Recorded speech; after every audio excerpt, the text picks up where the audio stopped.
Las políticas económicas que impulsan los gobiernos indefectiblemente van a beneficiar a grupos e individuos y van a perjudicar a otros. Es muy difícil, casi imposible, evitar esta situación. Siendo así, los gobernantes deberían velar por establecer políticas económicas que favorezcan a las mayorías, especialmente aquellas que más lo necesitan. Pero esta condición no es tan sencilla de cumplir, pues hay distintas propuestas provenientes de diferentes corrientes que aseguran que las suyas son las más convenientes. Ante la situación económica que vive el Ecuador, de un crecimiento económico magro e insignificante desde 2015 y de obligaciones que el Estado tiene que cumplir, el presidente ha enviado una propuesta a la Asamblea Nacional. Por otro lado, luego de las movilizaciones de octubre, la CONAIE ha hecho pública otra propuesta. ¿Cuál de ellas elegir? ¿Por dónde ir? Ese es el quid del asunto que trataremos hoy. Y para que el quid del asunto sea analizado, está con nosotros John Cajas Guijarro, joven economista que posee una excelente formación, que ha publicado varias obras. John, un gusto tenerte aquí, gracias por haber aceptado la invitación. No, el gusto es mío, como siempre. Muy bien, hablemos primero, John, de la propuesta económica del gobierno. Brevemente entremos ahí. De la ley de crecimiento económico, como le llaman. Tiene tres ejes, el tributario, el de las reglas macrofiscales para el manejo de las finanzas públicas y el de la política monetaria. ¿Pueden estos tres ejes, y tal como se está planteando, dinamizar o no la economía? Y si lo hacen, ¿a qué sectores primordialmente beneficiaría?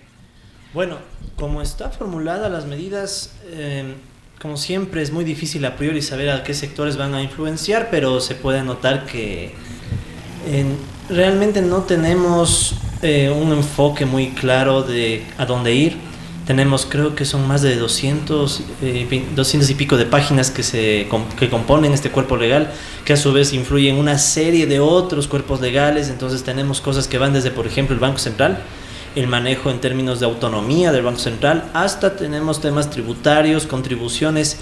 Entonces lo que yo estoy viendo es que es una serie de parches en unos y otros lados que no permiten identificar claridad sobre quiénes van a ser grupos beneficiarios, más allá de los que ya sabemos siempre. Es decir, aquí no hay sorpresas de que grandes grupos económicos de nuevo van a salir beneficiados, de que la banca va a salir beneficiada, de que incluso en términos más institucionales se está volviendo a ciertas tendencias del pasado. O sea, yo soy un poco enfático en el tema del Banco Central, porque aquí nosotros vemos que esta declaratoria de autonomía, por ejemplo, que están pidiendo, es básicamente volver a que el Banco Central no responda a los intereses del Ejecutivo, pero obviamente a qué intereses va a responder, a los de la banca. Entonces, yo creo que son una serie de parches sin claridad de hacia dónde ir, cuál es la planificación económica, parece que no existe.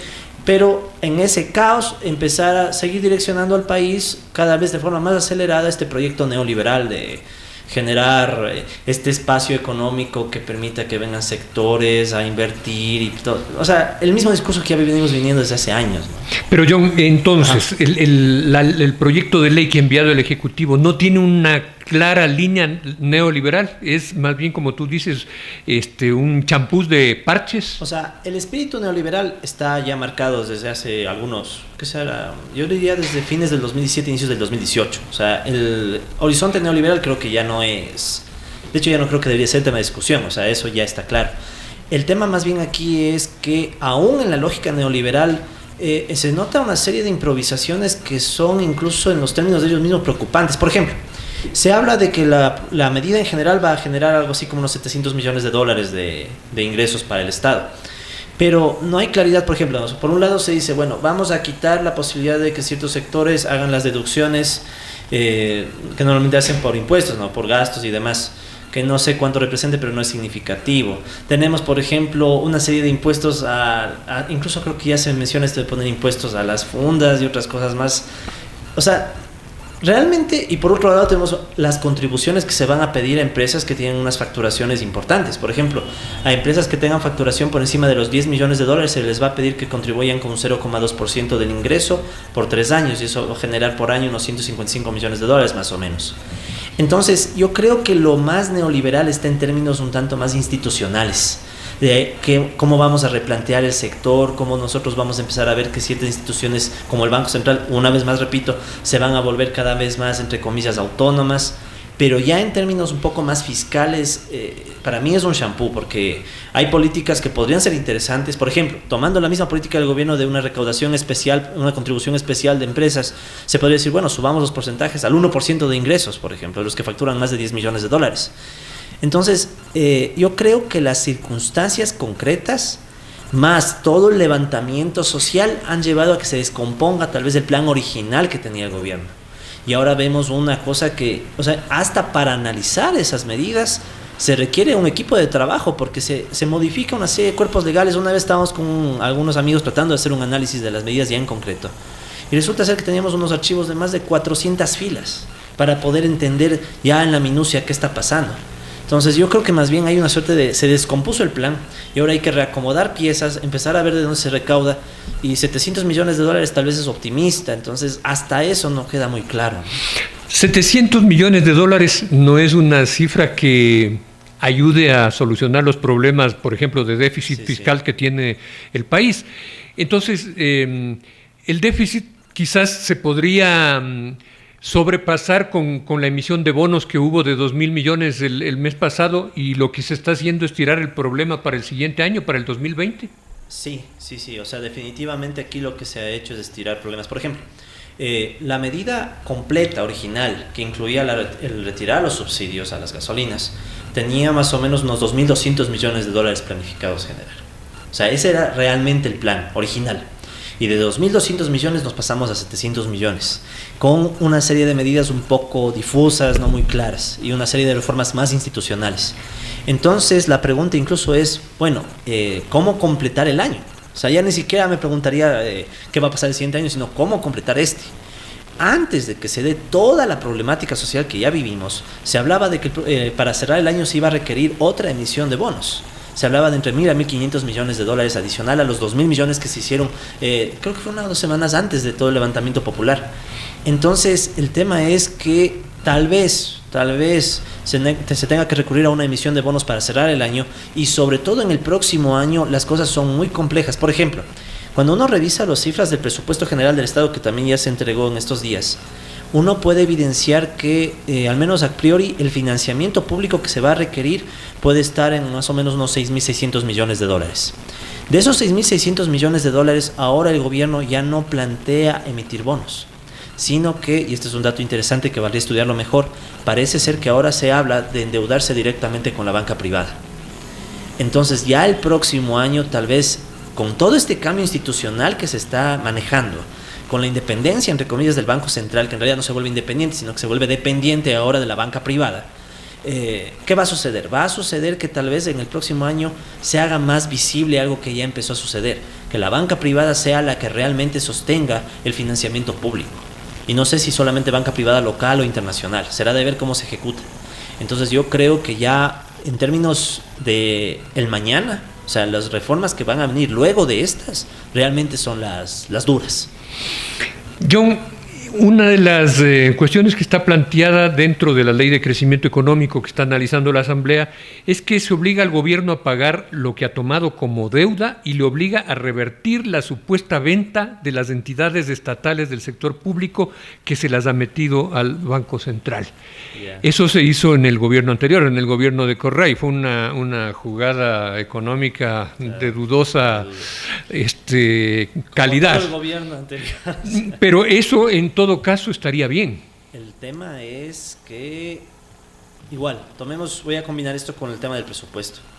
Para el próximo año se presupuesta 2.000 millones de dólares en concesiones, por ejemplo, de empresas públicas. Para este año se había presupuestado 1.000 millones, que no se lograron. Ahora se presupuesta 2.000 millones de dólares. Y aparte de eso, se le está quitando al Banco Central, por ejemplo, potestades como prestarle al gobierno central, que uno diría está bien, pero no es que sea tan bueno. Entonces, lo que me parece, y por eso recalco, es que institucionalmente estas reformas que se están dando son la pauta previa a una posible privatización a gran escala del próximo año, si es que se cumplen las cifras del presupuesto.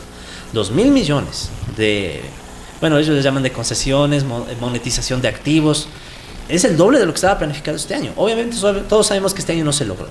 Pero ¿por qué lanzarse a algo tan duro? O sea, 2.000 millones. Por ejemplo, como están dadas las cosas, el presupuesto más o menos plantea un déficit de 3.300 millones de dólares, más o menos. Con los 2.000 millones de ingresos por concesiones. Entonces, ¿cuál es el mensaje que se está dejando para el próximo año? O sea, este año terminamos de hacer los reacomodos, negociamos con el Fondo Monetario lo que se pueda negociar para que no se vaya, y el próximo año ya nos vamos con todo. O sea, esa es la lectura que yo puedo hacer. Entonces, estas minucias, por eso digo, es un cuerpo legal que modifica tantas cosas, que si uno coge una minucia, a ratos puede parecer incluso buena, pero el problema es entender el global, y entender el global es bien complejo, y eso todavía es más preocupante, porque la Asamblea está pasando esta ley como económica urgente. Entonces, ¿qué va a suceder? Ya vimos que las comisiones la pasaron de una, o sea, no se demoraron nada en el análisis.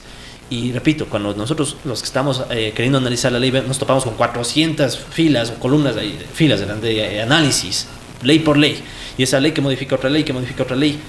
Yo me acuerdo cuando se presentó la ley de fomento productivo, por ejemplo, en el año 2018. Era mucho más claro. Había, por ejemplo, eliminación de impuesto a la renta, criticable y todo, pero era entendible. Ahora, en cambio, ya es más complejo. Entonces, yo creo que estamos en los tecnicismos, o sea, sería algo así, ¿no? Los tecnicismos previos al gran shock posiblemente el próximo año. Estamos con John Cajas Guijarro, economista, analizando las salidas que podría tener el Ecuador para solucionar o para salir en parte de esta gran crisis económica que viene viviendo el país desde hace ya algunos años. Uno de los pocos grupos que ha hecho una propuesta terminada, digamos, es la CONAIE, y esa propuesta de la CONAIE ha recibido innumerables críticas, por lo que yo me voy a permitir comenzar, antes de ya entrar a analizar la propuesta en sí, me voy a permitir preguntarte sobre las críticas primero que le están haciendo a esa propuesta, para ver cuál es tu respuesta. En primer lugar, una cosa que están planteando es que no se diferencia absolutamente nada de las políticas económicas de Correa. Te pregunto, ¿en qué se diferencia esta propuesta de la CONAIE de la política económica que impulsó el gobierno de Correa? Es gracioso, pero una de las cosas en las que se diferencia es que se propone aumentar el impuesto a la renta. Esto es algo que muchas veces la gente se olvida.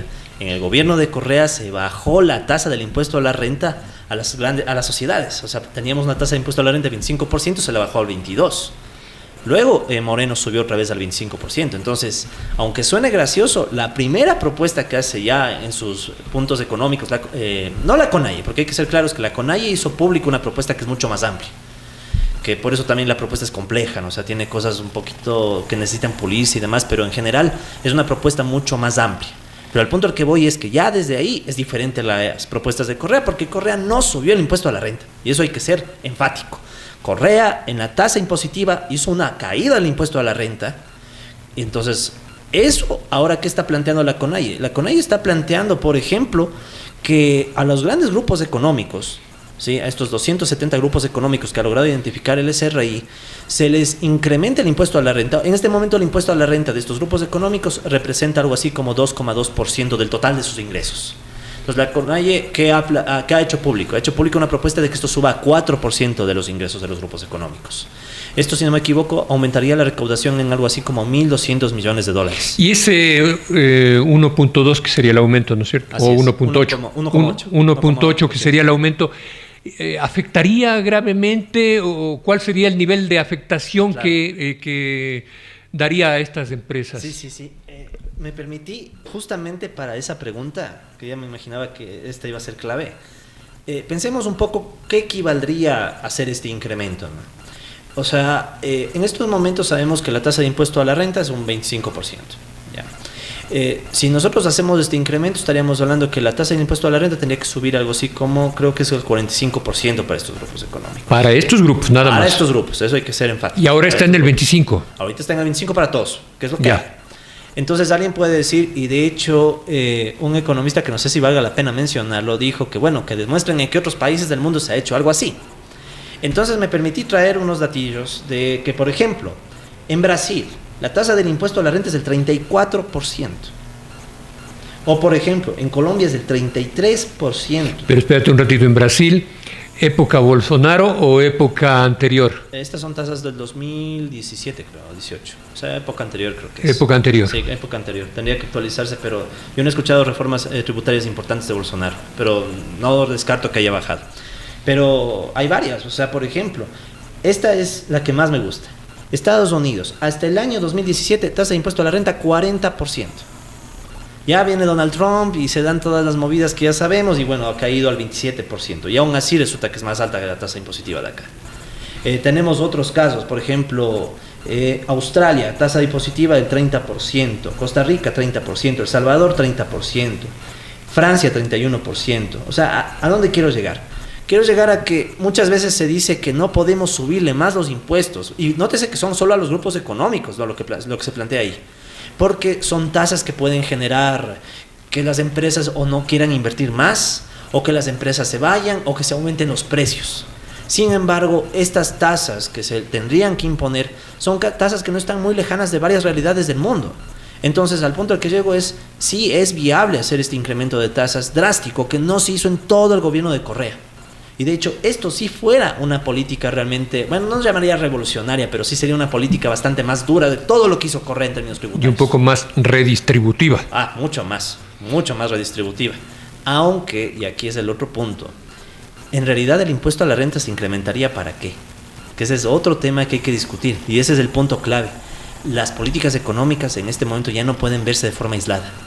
Porque si vamos a decir, ok, que se suba el impuesto a la renta, generamos estos $1.200 millones adicionales, pero que sea esto para tapar el déficit fiscal de un gobierno que tiene ciertos gastos que también hay que reducir.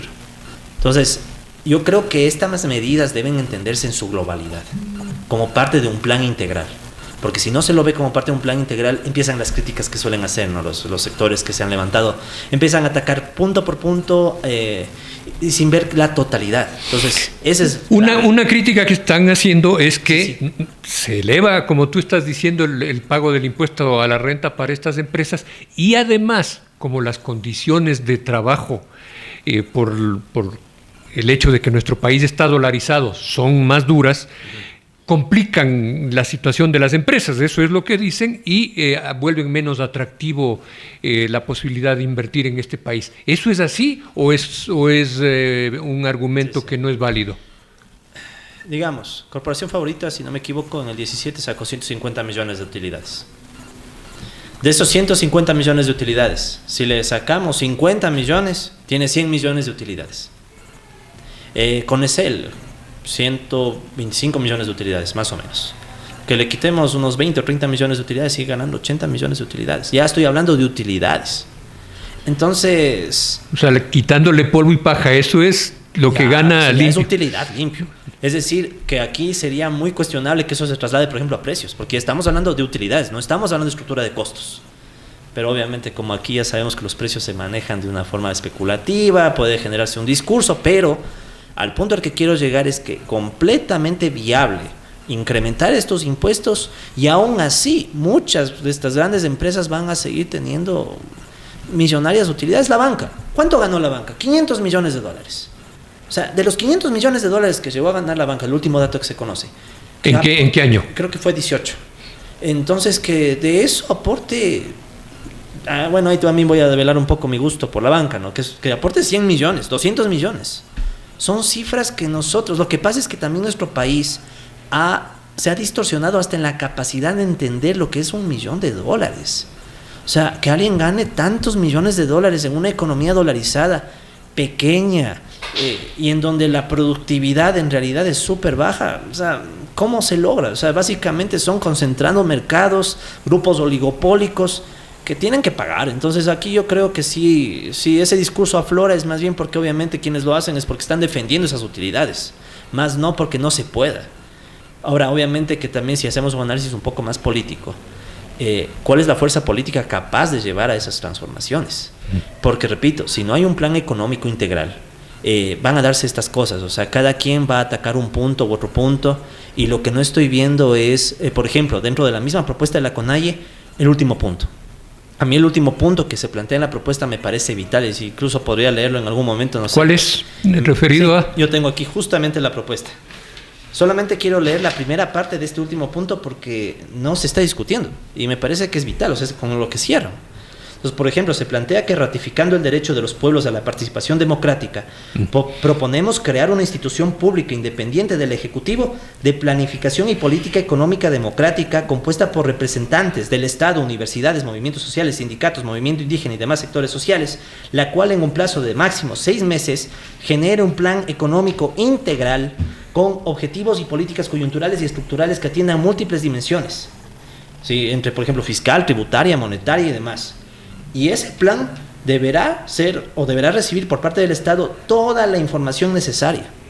O sea, esto lo dice el documento. Y aparte de eso, deberá existir un lugar en ese espacio en donde la población pueda seguir planteando sus propias propuestas. O sea, el documento que la CONAIE ha presentado tampoco se lo debe tener en cuenta como un documento en piedra. O sea, lo que más sano que ha sucedido es que empezamos un debate por fin. O sea, por fin se está debatiendo y discutiendo temas económicos. Pero yo creo que el gran objetivo debe ser recuperar la planificación. Pero esa sería una especie de Semplades Exacto. Entonces, con participación de la sociedad civil. Ese es el punto. ¿Cómo hacemos que no se repita Semplades? Pero es que no hay otra alternativa, porque voy a ponerme un rato en la lógica del Fondo Monetario y la gente que está detrás de ellos. ¿Qué van a decir? Esto no es técnico. Esto no recibe ningún sustento. El Fondo Monetario ya está desde hace meses atrás en varias instituciones públicas levantando información que le está proveyendo el mismo gobierno para empezar a hacer su análisis de, bueno, hagamos esto, hagamos lo otro o hagamos aquello. Entonces, ¿qué pasa? Los sectores populares evidentemente a priori no tienen esa información, porque están incluso respondiendo a la acción del poder. Entonces, ¿qué sucede? Que en cambio el poder, ¿cómo responde? Diciendo, no, nosotros hicimos este plan con los datos, somos técnicos, el Fondo Monetario está planteando medidas que sí son técnicas, y es incluso el discurso de varios que se están oponiendo a este plan. Entonces, ¿qué sucede? Que si no hay ese espacio en donde la población pueda decir, yo aquí tengo mi propuesta, denme los datos para poder analizar y ver lo viable que es, siempre va a haber esa posibilidad de que vengan a deslegitimar la propuesta. Entonces, por eso para mí esto es clave. El Ecuador tiene que recuperar un espacio de planificación económica y en vez de estar guiados por una carta de intención, estar guiados por un plan construido en democracia, con la población participando activamente, pero también esto es vital, con sustento. John, dentro de la política fiscal que se plantea en el proyecto este que ha presentado la CONAIE, en los ingresos permanentes, aparte del ingreso actual aparte de incrementar el impuesto a la renta, está a esas mismas 270 grupos económicos imponer un impuesto del 1% a sus activos. Exacto. Y del 5% al patrimonio. A ver, explícanos esto, y la pregunta sería, ¿no se está atacando demasiado a un solo grupo de poder económico? Ya. Bueno, para empezar, como está formulado, sí, en efecto, es un impuesto que se cargaría, creo que lo tengo justamente... 1% a los activos, sí, de esos 270 grupos. Sí. Quiero más que nada recordar la cifra que ellos plantean. Aquí está. O sea, por ejemplo, se habla que con el 1% de activos a los 270 grupos se recauda 1.100 millones de dólares. Y con el 5% al patrimonio se recauda 215 millones. Ya. Aquí lo que podría pensarse es que sí, en verdad hay cierta duplicación, ¿no? Porque si por un lado estamos subiendo el impuesto a la renta, por el otro lado estamos pidiendo una contribución, otro impuesto a los activos y otro impuesto al patrimonio, como que se pueden duplicar cosas, ¿no? Entonces, repito, esto no es un documento en piedra, levanta la discusión, y la discusión más interesante es, ok, si no fuera un impuesto, ¿por qué no pedir una contribución temporal? Pedir que la contribución temporal ahí sí sea, por ejemplo, 5% del patrimonio, por 2 o 3 años. Entonces, con eso atenuamos un poco, porque incluso ha habido ese discurso de que ya si 5% al año, en unos cuantos años me quedo sin patrimonio. Algunas personas incluso han dicho eso. Pero en cambio, yo lo que digo es... Pero entonces más sano es lo del impuesto a la renta, porque eso es redistributivo. Es directo, es redistributivo, aunque también es distributivo, ya no es redistributivo, es desdistributivo el tema del patrimonio, pero yo creo que para eso hay medidas más interesantes. Entonces yo más bien creería que sería de ir ajustando para que tengamos impuesto a la renta, y en este punto sí creo que se puede hacer, esto no está en el plan de la CONAIE, pero bueno, un impuesto a las ganancias extraordinarias. O sea, aparte del impuesto a la renta, o incluso el impuesto a la renta puede subir aún más cuando tengamos empresas que ganan por encima del 40% del patrimonio. O sea, ay, sí, ya, pues un impuesto a la renta del 40-50%. Porque ¿cómo es posible que tengamos compañías? Ya sabemos, las telefónicas, la telefónica en excelencia, claro, gana 90% sobre el patrimonio. Entonces, tal vez, ¿qué podríamos hacer? Una de dos. O, junto con el impuesto a la renta, un impuesto a las ganancias extraordinarias, o directamente el impuesto a la renta con una tasa mucho más alta. Eso también hay que ir afilando, porque mientras más simplificado sea el sistema tributario, es mucho más fácil incluso hacerle seguimiento. En cambio, mientras más impuestos vamos poniéndole con varios nombres, como que se pueden ir entrecruzando. Entonces, yo sí, personalmente creo que se puede ir simplificando. Pero, de nuevo, la idea de que se ataque al patrimonio me parece que sí es válida. El cómo pero en todo caso es una u otra medida, pero no todas las que se están planteando aquí de golpe, porque sería ese sí sería un mazazo, digamos. No sé si mazazo. O sea, francamente aquí mucha gente ha ganado mucha plata. O sea, no sé si mazazo, pero obviamente les daría un argumento mucho más fuerte para votar la medida, ¿no? Y ya que estamos en ingresos permanentes, esta propuesta de la CONAIE, que ha presentado la CONAIE, también plantea la reducción del IVA al 10%. Ya, aquí yo en lo personal, bueno, ¿cuál es el argumento, no? Bajemos el IVA al 10% porque con eso podríamos reactivar la demanda. ¿Sí? O sea, tendríamos una reducción de precios que podría motivar a la gente que consuma más. Como la gente consume más, la actividad podría irse recuperando y lo que se pierde por bajar la tasa se podría recuperar por más recaudación debido a más actividad. Ahora, aquí hay un pequeño problema o detalle, digamos, y es que la contracción económica que vive el país, bien sabemos, es de años, es unos 5 años y no es más. Sí, yo ya recuerdo 2 o 3 años estar diciendo el mismo discurso de que estamos estancados. Entonces, las expectativas de la gente no sé cómo reaccionen a una reducción de precios, si es que se reduce. Porque para colmo de males podría pasar que bajemos el IVA y varios grupos y sectores oligopólicos se coman ese margen y mantengan los precios, que también puede pasar. Entonces, en lo personal yo creo que antes que hacer la medida, primero habría que evaluar. O sea, y por eso la necesidad del espacio integral en el cual podamos evaluar esto. O sea, tomar cierta información, ver los datos, ver las peculiaridades del momento que estamos viviendo y tratar de hacer alguna estimación para ver si en efecto resulta o no. Porque yo creo que ahorita, es como lo que pasó con el decreto de los combustibles. Ahorita cualquier medida económica que se tome sin pensar y que tenga un impacto masivo, bien puede volverse después boomerang. Ya vimos que en el caso de los combustibles fue un boomerang social. En el caso del IVA no sabemos. O sea, a ciencia cierta no sabemos. Entonces yo creo que eso sí hay que tomarlo con pinzas antes de lanzarse de una a pedir la reducción. Es un proestatista, que todo gira alrededor del Estado. Por ejemplo, ahí está, no me acuerdo en qué punto es, pero se plantea la nacionalización de los sectores estratégicos. Sí, justamente está después. Pero ojo, porque no dice estatización, sino nacionalización. Exacto. Bueno, vamos con este punto, John. Ya, bueno, creo que ahí sí te me adelantaste. O sea, no estamos hablando de estatización, estamos hablando de nacionalización. Pero bueno, el punto medular aquí es que hay ciertos sectores estratégicos que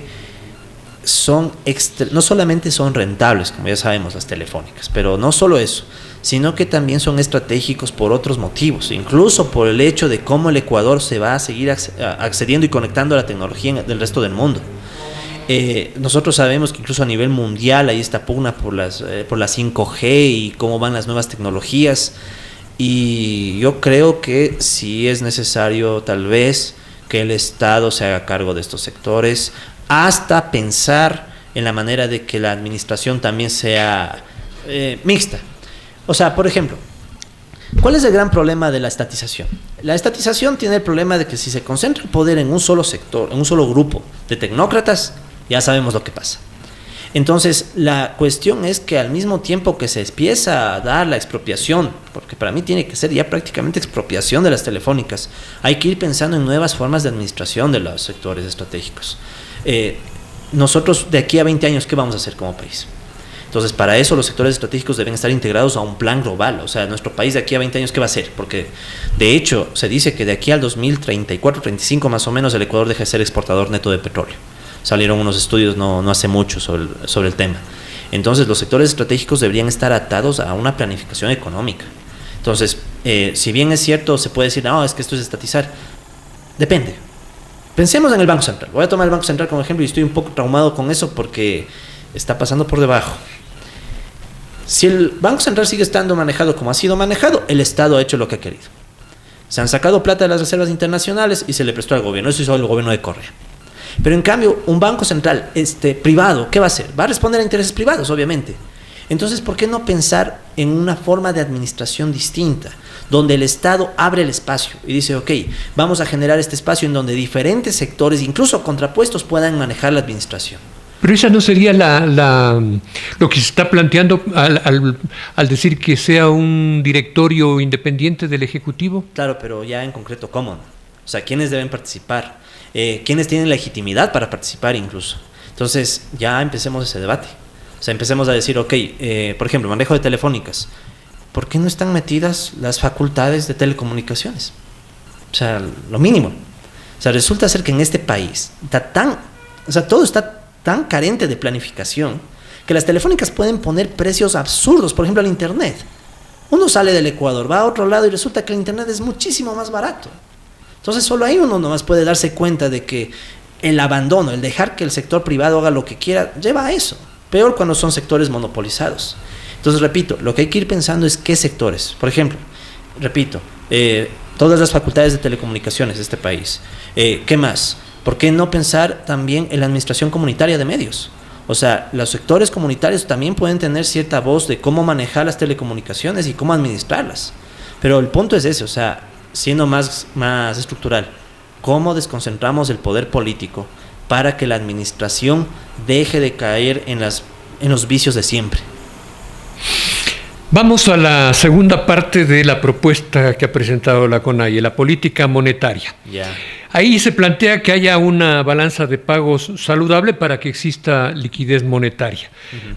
Hablemos entonces de esta propuesta. Ya. Bueno, para empezar, ¿qué es una balanza de pagos saludable, ¿no? O sea, ahí uno puede decir, bueno, recordemos brevemente qué es la balanza de pagos, ¿no? Es una gran cuenta en donde se registran todas las transacciones del país con el resto del mundo. ¿Por qué se necesitaría que sea saludable en dolarización? Porque en dolarización, como bien sabemos, no podemos crear la moneda y entonces una balanza de pagos que sea deficitaria, ¿qué significa? Que nuestras reservas internacionales van cayendo para sustentar la salida de recursos que hoy por hoy básicamente se debe sobre todo al pago de deuda externa. Entonces, no solo que es necesario, sino que a mediano plazo, si no hacemos una recomposición de la balanza de pagos y de los flujos monetarios del país, la dolarización incluso puede seguir mostrando tendencias que ya tenemos. Hace algún tiempo me acuerdo que conversamos en otro espacio, que no quiero recordar, sobre deflación. Entonces, ¿qué puede estar pasando? Podemos estar teniendo distorsiones monetarias muy serias, justamente por la escasez de billetes, por la falta de liquidez. Y no solo eso, incluso podemos tener algo que en economía llamamos la apreciación del tipo de cambio real, es decir, nosotros, esto se lo ve muy fácil como un nivel de precios muy alto. Y todos decimos eso, el Ecuador es un país muy caro. El salario, y ahí viene el pretexto, ¿no? Como el Ecuador es un país muy caro, también los salarios son muy altos. Resulta ser que con el salario de 394, que creo que es el básico, no se compra nada en este país. Pero afuera es súper alto. Entonces, ¿qué pasa? Tal vez tenemos una distorsión monetaria justamente por una mezcla entre falta de liquidez y por otro lado la falta de dinamismo económico. Entonces como que nos estamos estancando y los dólares ya no están circulando cada vez menos. Entonces si no controlamos balanza de pagos a largo plazo, la dolarización puede terminar. Yo creo que es como que un avión está cayendo de a poco, ¿no? O sea, estamos viendo dónde podemos terminar, pero de a poco, ¿no? De a poco se nos va acabando el combustible. Entonces a mediano plazo, una reestructuración de la deuda. Eso debería ser la mejor forma de tener balanza de pagos saludable. ¿Y es posible reestructurar la deuda en buenas condiciones, dada la situación que vive el país? Cada vez es más difícil. O sea, por ejemplo, ahorita podemos decir que se vaya al Fondo Monetario. Y de hecho muchos queremos eso. Pero ¿y a quién se le pide entonces? No tanto a quién que se le pide, porque lo que el Fondo Monetario está prestando no es mucho. Por ejemplo, nos prometió 250 millones. Versus 2.000 millones de bonos en los últimos meses, me refiero, ¿no? Los 2.000 millones es diferente. Eso es plata que uno coge y sabe qué hacer. Pero a más altos intereses y a menor plazo. Sí, es que el gobierno tuviera aspiraciones de seguir en el futuro, ¿no? Pero un gobierno que tiene un año, que me cobren a 10 años a un 10, 15%, bueno, no 15, 10, 12%, no es, o sea, políticamente no es muy grave, ¿no? Pero a lo que quiero llegar es que más bien no es un tanto el problema de que el Fondo Monetario nos preste o no, es un tema del Es que es así esto. Es un tema de cómo el Fondo Monetario avala o no nuestra reputación frente al chulco financiero internacional. Si el Fondo Monetario decide un día, ¿saben qué? Me voy de Ecuador. Demasiados problemas. No pueden implementar una política económica. No pudieron ni los subsidios, no pueden nada. Me retiro. Y se anuncia públicamente eso. Lo poco que se está logrando obtener con bonos será con tasas todavía más altas. Entonces, ¿qué pasa? Cuando se firmó el acuerdo con el Fondo Monetario, no solo que nos entrampamos en esta lógica del ajuste de los planes de la carta de intención, sino que nos metimos en una camisa de 11 varas, porque si el fondo se va por cuenta propia, eso puede generar que todavía suban más las tasas de interés. Y eso va a provocar que todavía tengamos que sacar más recursos para pagar el servicio de la deuda. Entonces, esto es súper perverso. Es decir, sin el fondo... ¿Cómo sería una salida ordenada? Sería, por ejemplo, decir, nosotros pedimos al fondo que se retire porque somos capaces de organizarnos por nuestra propia cuenta. Y yo creo que sí somos capaces, si es que hubiera la voluntad incluso política. Pero si el fondo se va, nos puede estar jodiendo la deuda. O sea, entonces es un manejo complicado. Entonces cada vez, con cada medida que van tomando, es cada vez más difícil. O sea, lo que parece que está sucediendo, viéndolo un poco más global, es que al menos al gobierno actual ya casi no le importa el futuro. O sea, de aquí a unos pocos años, la deuda nos va a tocar pagar con creces. 2022 a 2029 tenemos toditos los años pagos de bonos. 2.000 millones, 3.000 millones, toditos los años. Creo que pagamos solo en ese tramo 19.000 millones de dólares. O sea, es casi todo lo que tenemos en bonos que pedimos prestado. Entonces, se nota clarito que el gobierno es como que no me importa. Está pateando para adelante. Y yo creo que el siguiente gobierno, con que pueda sobrevivir 8 años, no importa el resto. O sea, yo creo que a ese punto estamos. Y John, se está hablando, y en la propuesta que ha presentado la CONAIE se dice con claridad de volver al Banco Central el manejo del dinero electrónico. Ahí en la época de Correa había cierta preocupación porque y yo recuerdo alguna vez a uno de los economistas del Banco Central que fue a un lugar a exponer sobre el manejo del dinero electrónico. Yo mismo le pregunté, pero hay alguna cláusula, algún artículo había que estaba absolutamente ambiguo y que uno no sabía si eso iba a ser una posibilidad para generar dinero que no tenía respaldo, y eso era el gran peligro que había en esa época. Eso estaba reducido entre si es billetera electrónica, si es dinero electrónico, o sea, un montón de tecnicismos que había en el Código Orgánico Monetario y Financiero. Pero ahora se dice, la CONAIE plantea, o los que han planteado esto, que el dinero electrónico sea manejado por el Banco Central. ¿Ya no habría ese peligro? Veámoslo así. Por un momento veamos qué es lo que está pasando, antes de analizar lo que propone. ¿Quién es el dueño del dinero electrónico en este momento? La banca privada. Y seamos más duros. ¿Quién es el Banco Central del Ecuador en serio? ¿Cuál es el equivalente moderno al Banco Comercial y Agrícola? El Banco Pichincha. Banco Pichincha. Entonces, ¿qué sucede? Que si el dinero electrónico pasó a la banca privada, no es porque la banca privada quería cargarse un muerto. Es porque la banca privada se dio cuenta que tal vez por ahí hay salidas para generar financiamiento. Lo voy a poner con un ejemplo que ojalá, no sé si sea, o sea, ojalá no lleguemos a esto, pero ahorita está de moda que a muchas personas nos llega un mensaje de tiene un crédito de $2,000, $3,000 y nos empiezan a martirizar incluso ya con mensajes, ¿no? ¿Qué tal si de repente la banca privada dice, ok, ya tengo el dinero electrónico y voy a empezar a ofrecer créditos de $200? Entonces, a un micro empresario, la dueña de la tienda, les llega un mensaje: adquiera su crédito de $200, solo den el botón aceptar. Y tiene que pagar un interés de $20 o $30, que es un interés alto respecto al monto. Pero como son $200, no se siente. Entonces, yo creo que muy a corto plazo, la banca privada va a hacer lo que tenía planificado hacer el Banco Central, la misma expansión monetaria. Entonces, aquí la disputa, ya siendo bien francos, me parece no es, se va a generar dinero, se va a generar. Tarde o temprano se va a generar, y yo estoy seguro que toda la banca privada, la gran banca privada, estos 4 o 5 bancos, todos sabemos, deben estar pensando cómo generar espacio monetario. Y la cuestión es, ¿por qué dejamos que sea la banca privada y que no sea el Banco Central? Pero ahí viene el otro tema. Si el Banco Central sigue manejado directamente por el Ejecutivo, esto es para, en cambio, hacer cualquier irresponsabilidad. Peligrosísimo. Peligrosísimo. Entonces, antes que nada, hay que replantearse quién maneja el Banco Central. Y creo que en las propuestas de la CONAIE, que presentó la CONAIE, justamente está la administración del Banco Central. La administración del Banco Central es clave para que, por ejemplo, el manejo del dinero electrónico se haga por medio de una discusión. O Entonces, tener diferentes sectores, incluso que la banca tenga su representante, pero públicamente, o sea, que públicamente sepamos que tal persona es el representante de la banca, tal persona es representante de las facultades de economía y demás, y ahí den sus argumentos para ver cómo manejar y cuánto emitir. Porque si no emite el Banco Central, va a emitir la banca privada. O sea, eso es un hecho. En el resumen ejecutivo de esta propuesta que presentó la CONAIE, que es de 19 páginas y obviamente no podemos tratar todo, claro, está también planteado disminuir las tasas de interés para microempresas, economías comunitarias y pequeñas empresas. Ahora, sabemos que las tasas de interés activas dependen del riesgo país. Sí. Y de que entren dólares a la economía para que crezcan los depósitos. Exactamente. Ambas situaciones son ahora complicadas en el Ecuador. Entonces, si esto es así, ¿cómo decir olímpicamente que hay que disminuir las tasas de interés? En política económica integral, y algo que a mucha gente le duele, política monetaria.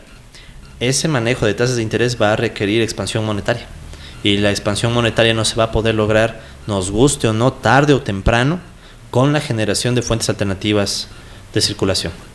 Entonces, esa política podría tener mucho más sentido, primero obviamente haciendo que el Banco del Pacífico funcione como banco estatal, o sea, primerito, pero aparte de eso, generando más espacios monetarios con el dinero electrónico o alguna otra herramienta. O sea, por eso la política solita pierde sentido, es clarísimo en ese ejemplo. Pero en cambio Pero aquí entra lo que tú decías, crear el espacio monetario con el dinero electrónico. Claro, lo que pasa es que hemos vivido años de estabilidad ficticia en términos monetarios. ¿Qué país del mundo se ha dolarizado aparte del Ecuador? Muy pocos. Si la dolarización fuera la panacea, ¿por qué no se dolarizó todo el mundo? Hemos vivido casi 20 años con una moneda que no es la nuestra. ¿Queremos salir ilesos de eso? O sea ya es hora de discutir eso. Entonces probablemente tenemos, no digo que hay que hacer la barbaridad que se hacía antes de generar dinero a lo tonto, no hay cómo, no se puede porque nos colapsamos, solitos nos pondríamos la soga al cuello, pero hay que generar espacios monetarios, y la disputa no es si se genera o no, porque ya saben, o sea, la banca privada lo va a hacer, o la banca pública. Entonces ahí es el punto, ¿quién disputa la creación del espacio? Vamos con las preguntas finales, John. ¿Qué medidas concretas se plantea este proyecto presentado por la CONAIE para generar empleo y riqueza? Bueno, más que nada se habla de las políticas sectoriales, ¿no? Que se hablan de fomento para el sector agrícola y obviamente también la reducción de las mismas tasas de interés, porque la reducción de las tasas de interés en este contexto de integralidad debería generar un financiamiento que apoye sobre todo a microempresas, que bien ya es un dato un poco repetitivo, pero sabemos que ahí está la mayoría del empleo. Entonces me parece que las políticas sectoriales junto con el manejo de tasas de interés sería lo más efectivo a corto plazo para generar empleo. Y algo que me quedó faltando en la propuesta que se presentó, pero que también habría que decir, hay que recuperar la inversión pública. O sea, y esto implica, y aquí es donde voy a tener algunas fricciones, esto implica recomponer el gasto del sector público. Es decir, nosotros no podemos esperar que solamente el mercado genere el empleo. O sea, eso creo que está clarísimo. No podemos esperar. Entonces, ¿qué pasa? Debemos combinar medidas de reducción de tasa de interés, medidas de apoyo sectorial a micro y pequeñas empresas y sobre todo a sectores agrícolas. Incluso se habla de, por ejemplo, generar estos seguros agrícolas, para apoyar justamente a que la actividad, o sea, no se desmotive. O sea, resulta ser que uno pobre saca un poco de producción agrícola y no logró vender, entonces cae una plaga y demás. Entonces, esas medidas creo que son, y están bien direccionadas. O sea, el sector rural ahorita es el que está sufriendo la pobreza en serio. Entonces, esas creo que son las medidas, pero repito, hay que también hacer que el Estado recomponga su gasto y empiece nuevamente a invertir. ¿Y eso qué significa? Recuperar mínimo, o sea, recuperar empresas públicas que podían ser rentables. ¿Cómo es que no se pudo? O sea, creo que Ecuador hace méritos. ¿Cómo no pudimos tener una Infarma rentable? O sea, era un proyecto que había que hacer méritos para que esa empresa no salga. Entonces ya, o sea, dejemos los tabús y empecemos nuevamente a pensar, bueno, ¿qué proyectos de la época pasada sí servían? Y ese es el peor legado que nos dejó el correísmo. Correa y todo el séquito de gente que le rodeó dañó tantas cosas que ahora todo lo que se hizo en el periodo pasado se dice que es malo. El proyecto, por ejemplo, de Infarma era buenísimo. Y solo ahí estamos sacando más de 1.000 millones en divisas por importación de medicamentos. Entonces, yo creo que... Y además Ecuador comenzó a ser ejemplo en utilizar determinadas herramientas de la propiedad intelectual justamente para favorecer la industria nacional de fármacos. Claro, o sea, había potencial. Y por ejemplo, ¿no? ¿Qué tal si se hacía alianzas con producción de fármacos de la India? La India se ha hecho famosa por producir fármacos en masa, que muchas veces, bueno, violan patentes, pero esto es así, o sea, más importante es la salud de la gente. Más importante es que no tengamos gente que se está muriendo porque no hay medicamentos en el IES, en los hospitales del IES o en los hospitales públicos. Entonces, tranquilamente hay posibilidades de generar empleo y hay posibilidades de tener reactivación, incluso sectorialmente hablando, pero se necesita voluntad política y se necesita una integralidad, o sea, empezar a ver todo en conjunto. John, en tu criterio, ¿a qué se debe, y esto también le están criticando a esta propuesta, a qué se debe el hecho de que en las 19 páginas, una sola vez, casi al último, se escribe la palabra corrupción? Bueno, tal vez sea porque no quiero ser pesimista, ya voy a decir que soy, como es el típico, un optimista bien informado. Realmente creemos que vamos a recuperar la cantidad de dinero que se robaron, ya en serio, o sea, ya en serio. Muy difícil. Muy difícil, o sea, se habla de que se robaron 35,000 millones, algunos llegan hasta 70,000 millones, yo no creo que sea 70,000, pero seamos muy francos. El sistema financiero internacional tiene tantas complejidades, no se dijo que había dinero hasta en el Banco del Vaticano. Entonces, ¿qué sucede? Que realmente, ¿cuánto vamos a recuperar? Entonces, yo creo que no, es verdad, o sea, de hecho, incluso se habla de la ley de extinción de dominio para tratar de generar cierta recuperación de activos mal habidos, ¿no?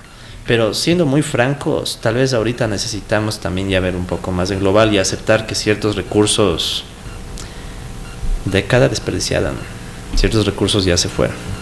Eso es tristísimo y grave. Lo último, John, en el punto 6 de esta propuesta dice: la discusión sobre los combustibles fósiles debe enmarcarse en una estrategia de largo plazo que busque la transición energética hacia energías limpias. Tú mismo habías escrito con Alberto Acosta un artículo que hablaba de quitar los subsidios de una manera integral, algo así planteabas, ¿verdad? Sí, sí. A ver, este es un problema serio de todas maneras. Sí. Está bien, entendemos perfectamente que el alza de los combustibles provocaba en la economía popular, y ahora que no hay trabajo y hay más pobreza, una situación totalmente difícil. Claro. Y por eso fue la explosión. Pero sabemos que eso no puede seguir siendo así. Exacto. Y ustedes mismos han planteado eso. Y esto que están planteando, una transición en energías limpias, eso es como decir de aquí a después de 500 años. Ya, no es de nuestro país, a veces capaz que sí, ¿no? Entonces, pero bueno, hay que ser bien francos, o sea, en este punto bien francos. No es la mejor salida pedir que no se toquen los subsidios. Ahora, también hay que entender el por qué se pone eso en la propuesta.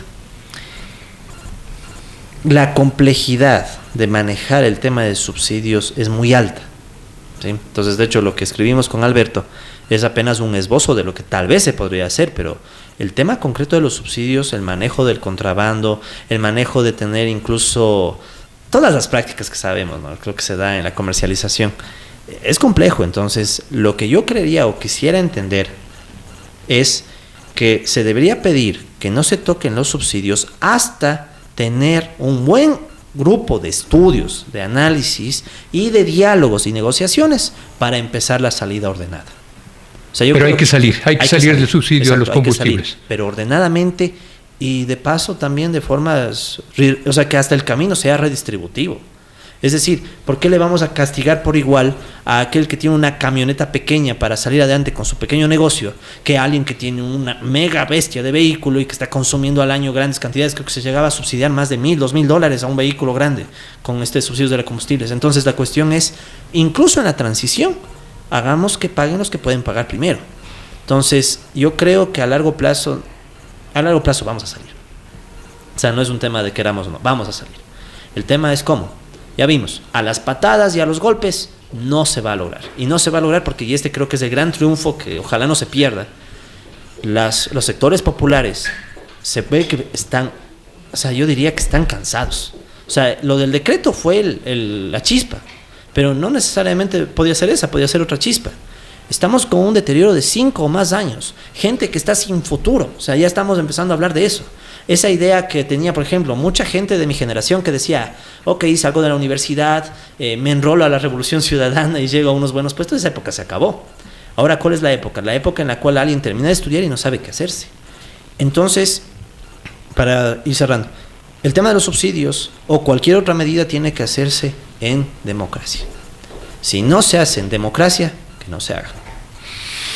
Gracias, John Cajas Guijarro. Y en democracia hay que debatir sobre la economía, amigos y amigas. Que la CONAIE haya presentado una propuesta está bien, que otros grupos presenten otra propuesta está bien. Todos tenemos que participar y decir, este tipo de economía es lo que queremos, y ojalá algún día, en vez de que haya tanto antagonismo, podamos llegar a determinados acuerdos que conduzcan a un país que de aquí a 20, 30 años pueda salir adelante. Claro, pero por eso necesitamos el espacio. O sea, eso es clave, porque si no tenemos un espacio, estas cosas van a quedar en papel. Bueno, este es un espacio. Bienvenidos a todos ustedes que quieran debatir sobre los temas económicos aquí. Muchas gracias, John Cajas. Gracias, un gusto. Esto ha sido todo por hoy, amigos y amigas. En el quid del asunto, hoy hemos estado hablando de economía. Agradezco, por supuesto, también a quienes colaboran en la realización de este programa: Carlos Flores, Santiago Cadena y Julio Flores. Les habló Luis Dávila Lor. Hasta la próxima.